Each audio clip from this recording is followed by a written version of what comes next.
خاتون حضور کی خدمت میں حاضر ہوئی اور عرض کی یا رسول اللہ صلی اللہ علیہ وسلم مجھ سے بدکاری سرزد ہو گئی ہے اور میرے پیٹ میں بچہ ہے اور میں چاہتی ہوں کہ آخرت کی سزا کی بجائے دنیا کے اوپر اس کی سزا مجھے دے دی جائے تاکہ میں پاک ہو جاؤں اور صاف ہو جاؤں، کیونکہ آخرت کی سزائیں بہت سخت ہیں۔ اللہ کے محبوب علیہ السلام نے جبریل امین سے ایک دن پوچھا تھا مجھے جہنم کے عذابوں کا ذکر سناؤ، تو عرض کی یا رسول اللہ صلی اللہ علیہ وسلم ہلکا ترین عذاب یہ ہے کہ جہنمی کے پاؤں میں آگ کے جوتے رکھے جائیں گے، باقی اس کے پورے بدن پہ آگ نہیں ہوگی، صرف آگ کے جوتے اس کو پہنائے جائیں گے، لیکن اس کی حدت، گرمی اور شدت اتنی ہوگی یغلی منہما دماغہ، اس کی شدت سے اس کا دماغ پگھل کر ناک اور کانوں کے ذریعے سے باہر آنا شروع ہو جائے گا۔ یہ سب سے ہلکے عذاب کی کیفیت ہے، اور جو عذاب سخت ہیں الیاذ باللہ، اللہ تعالیٰ قرآن مجید میں فرماتا ہے ثم لا يموت فيها ولا يحيا، اس بڑے عذاب کا ذکر کیا جو جہنمیوں کو دیا جائے گا، فرمایا اس عذاب کی کیفیت یہ ہوگی بندہ نہ جیے گا نہ مرے گا۔ جیے گا اس لیے نہیں کہ آگے اور پیچھے دائیں اور بائیں آگ ہی آگ ہوگی، تو اس آگ میں جینا کو جینا تو نہیں ہوگا، اور مرے گا اس لیے نہیں کہ موت کو موت آ چکی ہوگی۔ تو وہ کتنا سخت عذاب ہوگا الیاذ باللہ کہ ہلکے ترین عذاب کی کیفیت یہ ہے کہ پاؤں میں آگ کا جوتا اور دماغ پگھل کے ناک اور کانوں کے راستے سے باہر آ جائے۔ تو اس نے عرض کی یا رسول اللہ صلی اللہ علیہ وسلم میرے اوپر حد جاری کر دیجئے، اور اس نے کہا کہ میرے پیٹ میں جو ہے وہ بچہ ہے۔ اللہ کے محبوب علیہ السلام نے فرمایا جاؤ جب بچہ پیدا ہو تو پھر آنا۔ وہ چلی گئی، تو جب بچہ پیدا ہوا تو گود میں اٹھائے پھر حضور کی خدمت میں حاضر ہوئے اور عرض کی یا رسول اللہ یہ ہے بچہ جو میں نے گناہ کیا تھا، بدکاری کی تھی، آج یہ اس کی نشانی ہے۔ تو اللہ کے محبوب علیہ السلام نے فرمایا کہ اسے لے جاؤ اور اسے دودھ پلاؤ، اور جب یہ کچھ کھانے پینے لگ جائے گا تو پھر آنا۔ کچھ دنوں کے بعد وہ دوبارہ حاضر ہوئی اور اس نے اس بچے کے ہاتھ میں روٹی کا ٹکڑا دیا ہوا تھا اور عرض کی یا رسول اللہ دیکھ لیجئے اب یہ روٹی کھانے لگ گیا ہے۔ اللہ اکبر۔ تو اللہ کے محبوب نے فرمایا انہیں لے جاؤ اور جا کے انہیں سنگسار کر دو۔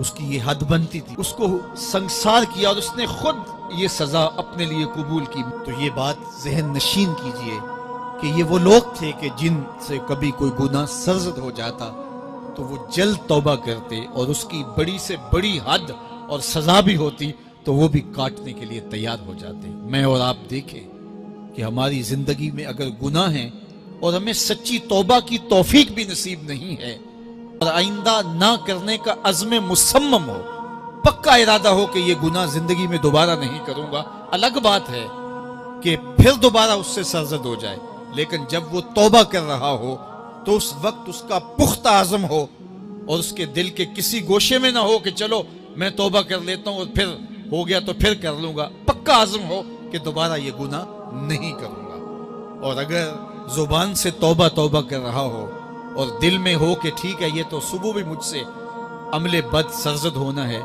تو اللہ تعالیٰ سے یہ مذاق کرنے والی بات ہے، اور اللہ تعالیٰ سے جو مذاق کرتا ہے وہ کہاں کھڑا ہے وہ خود سوچ لے۔ وہ کیا کسی نے کہا تھا کہ توبہ کی پھر توبہ کر کے توڑ دی، میری اس توبہ پہ توبہ کر اٹھی۔ تو ایسی توبہ نہیں ہے کہ جو رسماً کسی مجلس میں چلے گئے، کسی اجتماع میں چلے گئے تو سب لوگوں نے توبہ کی تو وہ بھی توبہ کرتا رہا، لیکن اس کا عزم مصمم پختہ ارادہ نہیں تھا گناہوں کو چھوڑنے کا، تو یہ توبہ نہیں، یہ مذاق ہے۔ اس لیے اللہ کے حضور سچی توبہ یہ ہے کہ ماں قبل کے گناہوں سے مٹی کے گھروندے پاؤں پہ بناتا ہے اور انہیں مسمار کر دیتا ہے۔ وہ کبھی آپ نے دیکھا ہوگا کہ بچے ریت میں اپنا پاؤں رکھ کر کے اوپر سے ریت تھپک لیتے ہیں اور پھر پاؤں ہولے سے نکال لیتے ہیں، بچ جائے تو بڑے خوش ہوتے ہیں، اور جب کھیل ختم ہو جاتے ہیں تو اسے گرا دیتے ہیں اپنے ہاتھوں سے۔ بہلول بھی اسی شغل میں لگا ہوا ہے، بہلول یہ کام کر رہا ہے، گروندے بناتا ہے گراتا ہے، گروندے بناتا ہے گراتا ہے۔ بادشاہ گزرا، پوچھا بہلول کیا کر رہے ہو؟ ہنس کے کہا جنت کے مکان بنا رہا ہوں۔ کہا بیچتے ہو؟ ہاں بیچتا ہوں۔ کتنے کا؟ 10 روپے کا، سیل لگائی ہوئی ہے۔ بادشاہ مسکرا کے گزر گیا، دیوانہ ہے، مجنوں ہے، اپنی موج میں لگا ہے۔ پیچھے سے ملکہ زبیدہ بھی آ رہی تھی، اس نے بھی دیکھا، کہا بہلول کیا کر رہے ہو؟ کہا جنت کے مکان بنا رہا ہوں۔ کہا بیچتے ہو؟ ہاں 10 روپے کا بیچتا ہوں۔ 10 روپے بادشاہوں کے لیے کیا ہوتے ہیں؟ 10 درہم نکالے، اس کو دیے، اس نے دریائے دجلہ میں پھینک دی۔ فقیر اتنی دیر تک فقیر نہیں بنتا۔ داتا صاحب فرماتے جب تک مٹی کا ڈھیلا اور سونے کی ڈلی اس کی نظر میں برابر نہیں ہو جاتا۔ اور ایک مکان کے گرد، ایک وہ گھروندے کے گرد دائرہ لگایا، کہا یہ تیرا ہوا۔ ملکہ گزر گئی، بادشاہ بھی چلا گیا۔ شام کو اپنے محل میں پہنچے، بادشاہ سویا، منظر جاگا کہ حشر کا دن ہے، پھر جنت کا منظر ہے، جنت میں بڑے بڑے خوبصورت مکان ہیں۔ ایک مکان تو بڑا ہی اچھا لگا، تو جی چاہا کہ اس مکان کو دیکھوں۔ تو جب قریب گیا تو دروازے پہ لکھا تھا ملکہ زبیدہ۔ شوق سے آگے بڑھا تو دربان نے روک دیا، کہا یہ ملکہ کا ہے؟ کہا وہ میری ہی ملکہ ہے۔ کہا دنیا کے ضابطے اور ہیں، آخرت کے ضابطے اور ہیں۔ بادشاہ کی آنکھ کھل گئی، بے چین ہو گیا، ملکہ کو بیدار کیا، کہا تو کون سا نیک عمل کیا ہے؟ میں نے جنت میں تیرا یوں محل دیکھا۔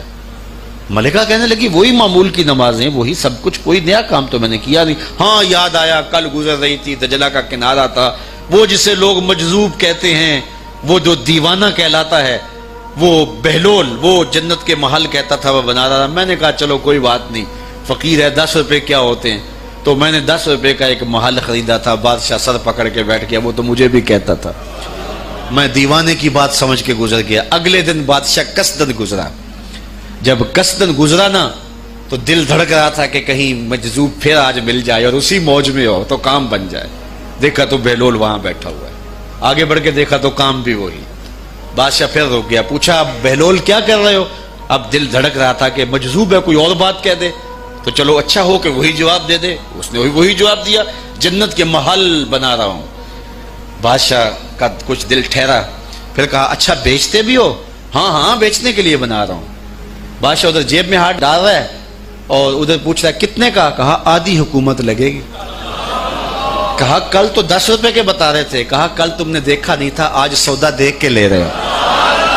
اللہ تعالیٰ ارشاد فرماتا ہے انما تنذر من اتبع ذکر وخشی الرحمن بالغیب، جو ان ڈٹھے سودے کرتے ہیں، جو بغیر دیکھ کے کرتے ہیں۔ اچھا چلو ایک خوشخبری میں آپ کو بھی سناؤں، اور وہ خوشخبری رسول اللہ کی زبان سے۔ حضور نے فرمایا طوبی لمن رآنی وآمن بی وطوبی 7 مرات من لم یرانی وآمن بی۔ فرمایا صحابہ تمہیں مبارک ہو ایمان کی کہ تم نے مجھے دیکھا اور میرے اوپر ایمان لائے، اور کہا انہیں 7 مبارکیں ہوں جنہوں نے مجھے دیکھا بھی نہیں ہوگا اور پھر بھی ایمان لائیں گے۔ انما تنذر من اتبع ذکر وخشی الرحمن بالغیب فبشرہ بمغفرۃ واجر کریم۔ ان کو بشارت دے دیجئے بڑی عزت والے اجر کی اور خوشخبری بھی۔ تو جس اجر کو میرا رب بھی کریم کہہ رہا ہے وہ اجر کیسا ہوگا؟ تو یہاں تو لہجہ دم توڑتا ہے اور الفاظ ساتھ نہیں دیتے کہ اجر کریم کی کیا تعریف کریں جس اجر کو میرے رب ہے۔ لا فضل لعربی علی اعجمی، کسی عربی کو اجمی پر کوئی فضیلت نہیں ہے، اور کسی اجمی کو کسی عربی پر کوئی فضیلت نہیں ہے۔ کسی گورے کو کالے پر، کسی کالے کو گورے پر کوئی فضیلت نہیں۔ فضیلت کا معیار صرف تقوی ہے۔ ہمارے آج بھی ہندوانہ رسمیں ختم نہیں ہو رہی۔ دولت کی تقسیم پر، امیر غریب کی بنیاد پر اس معاشرے میں تقسیم موجود ہے۔ ہمارے دیہاتوں میں چودھری اور کمی کی بنیاد پر تقسیم موجود ہے۔ رعایا اور حکمرانوں کی بنیاد پر یہاں تقسیمیں موجود ہیں، لیکن میرے اور آپ کے آقا و مولا نے قیامت تک آنے والی انسانیت کے لیے جو منشور دیا وہ یہ تھا کسی عربی کو اجمی پر کوئی فضیلت نہیں، کسی اجمی کو عربی پر کوئی فضیلت نہیں، کسی گورے کو کالے پر کوئی فضیلت نہیں، کیونکہ کالے رنگ بھی اللہ نے بنائے ہیں، گورے رنگ بھی اللہ نے بنائے۔ حکیم لقمان رنگ کے کالے تھے اور صورت اچھی نہیں تھی، تو کسی نے ان سے پوچھا کہ آپ اتنے بدصورت کیوں ہیں؟ تو حکیم لقمان نے کیا جواب دیا؟ کہا آپ شکل میں نقص نکال رہے ہیں یا شکل بنانے والے میں نقص نکال رہے ہیں؟ تو وہ خاموش ہو گیا۔ اللہ اکبر. تو یہ اللہ نے بنایا ہے نا, اس نے کانٹا بھی اس نے پیدا کیا ہے, پھول بھی اس نے پیدا کیا ہے, چہروں کی رنگت اس نے بنائی ہے, کسی میں کوئی رنگ بھر دیا, کسی نے کوئی رنگ بھر دیا. تو رنگوں کی بنیاد پر, نسب کی بنیاد پر کوئی افضل, کوئی اشرف, کوئی اعلیٰ, کوئی بد, یہ نہیں ہے, بلکہ معیار جو دیا گیا وہ کیا تھا؟ تقوی. ان اکرمکم عند اللہ اتقاکم, جو زیادہ متقی ہے اللہ کے نزدیک وہی معزز ہے, وہی معتبر ہے. پھر حضور علیہ الصلوۃ والسلام نے عورتوں کے بارے میں تاکید کی کہ وہ تمہاری زیر دست ہیں, ان کی ملک کچھ نہیں ہوتا اور کمزور ہیں, ان کے بارے اللہ سے ڈرنا. اور حضور نے ان کے ساتھ حسن سلوک کرنے کی وصیت کی. پھر غلاموں کے ساتھ حسن سلوک کرنے کا حضور نے درس دیا کہ جو خود کھاتے ہو وہ انہیں کھلاؤ, جو خود پیتے ہو انہیں پلاؤ, جو خود پہنتے ہو انہیں پہناؤ. بعض لوگ ملازم کو, ماتحت کو جو ہیں وہ ہلکے کپڑوں میں کسن رکھتے ہیں تاکہ پتہ چل جائے کہ یہ غلام ہے, یہ ملازم ہے اور ہم باس ہیں. حضور علیہ الصلوۃ والسلام نے ان 3 چیزوں کی تاکید کی. پھر حضور نے ہمسایوں کے حقوق کے حوالے سے بات کی, اور صحابہ فرماتے ہیں کہ اتنی بار حضور نے تاکید کی کہ ہمیں یہ گمان ہوا کہیں وراثت کے اندر حقدار نہ ٹھہرا دیا جائے. تو ہمسایوں کے حقوق کے حوالے سے حضور نے تاکید ارشاد فرمائی. پھر حضور نے 3 باتوں کی تاکید فرمائی. پہلی بات, عمل میں اخلاص پیدا کرو, چونکہ عمل کا خلوص ہی قبولیت کا سبب و ذریعہ ہے. اگر عمل میں خلوص نہیں تو کچھ بھی پلے نہیں ہے. دوسری بات, حاکموں کو وصیت کرنا, جو بادشاہ وقت ہوں, حاکم ہوں, ان کو خیر کی بات کہنا, ان کو بتانا, ان کا قبلہ درست کرنے کی کوشش کرنا, یہ ذمہ داری ہے قوم کے اوپر. تیسری بات کی حضور نے یہ وصیت فرمائی, لزوم و جماعت المسلمین, مسلمانوں کی جماعت سے الگ نہ ہونا, الگ الگ ٹولیوں میں نہ بٹنا, لابیاں نہ بنانا, گروہ بندیاں نہ کرنا, جماعت کے ساتھ جڑ کے رہنا, فرقہ بندی سے بچنا اور جماعت وحدہ کا ساتھ دینا. حضور نے فرمائی, تابع السواد الاعظم فإنہ من شذ شذ فی النار, جو بڑی جماعت ہے, سواد اعظم ہے, ان کے ساتھ رہنا, جو ان سے بچھڑ گیا وہ جہنم میں ڈالا جائے گا. در ماہی دا چھوڑی ناہی, نہیں تے ہو جاویں گا روگی, جیڑی بکری اجڑوں وچھڑی او بگیاڑا جوگی. اس لیے لزوم و جماعت المسلمین, مسلمانوں کی جماعت کے ساتھ قائم رہنا. پھر حضور علیہ الصلوۃ والسلام نے فرمایا, اے امت مسلمہ, میں تمہیں لاوارث نہیں چھوڑ کے جا رہا, میں تمہارے اندر 2 بھاری چیزیں چھوڑ کے جا رہا ہوں, اور اگر تم ان کو مضبوطی سے تھام لوگے میں ضمانت دیتا